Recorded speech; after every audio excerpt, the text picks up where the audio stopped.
Hi, welcome to Rouzati Rugs. This week I'll be focusing on Persian rugs.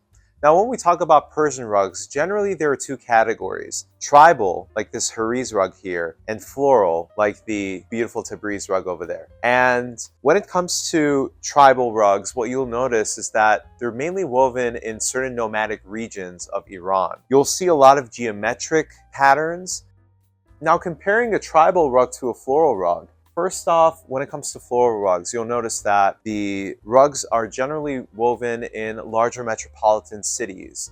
And the reason for that is because in larger cities, there were workshops and there were actually teams that were hired to be able to weave rugs for large production. And when you look at the design of a floral rug, for the most part, you'll see a lot of floral motifs like flowers and also a lot of gardens in general. But besides that, what you'll also notice is a lot of animals. And the reason for this is because these type of intricate designs call for a little bit more of a tighter weave. And in comparison to a tribal rug like the Hariz, where the design calls for a little bit more of a coarser weave, when you have more intricate designs and you're weaving animals and intricate flowers, the weave has to be much tighter.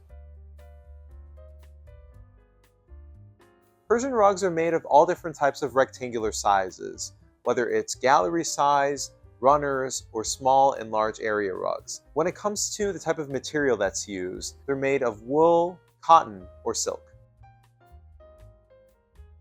One of the main questions that I receive when comparing rugs is what's the difference between a Persian rug and a Turkish rug? For the most part, when you look at a Persian rug, the asymmetrical knot that is used to be able to weave rugs is different than the symmetrical knot that you see in Turkish rugs. And the main difference is that when it comes to an asymmetrical knot that's used, you can make a little bit more tighter weave, and it's also much more durable in comparison to the symmetrical knot of Turkish rugs. However, the good point of using a symmetrical knot is that it's balanced on both ends. And so there's not necessarily a better or worse type of ordeal when it comes to rug weaving. It's just different styles that are used to achieve different results.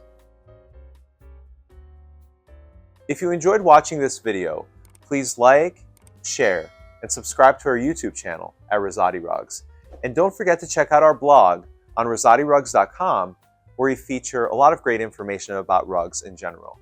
Thanks for watching.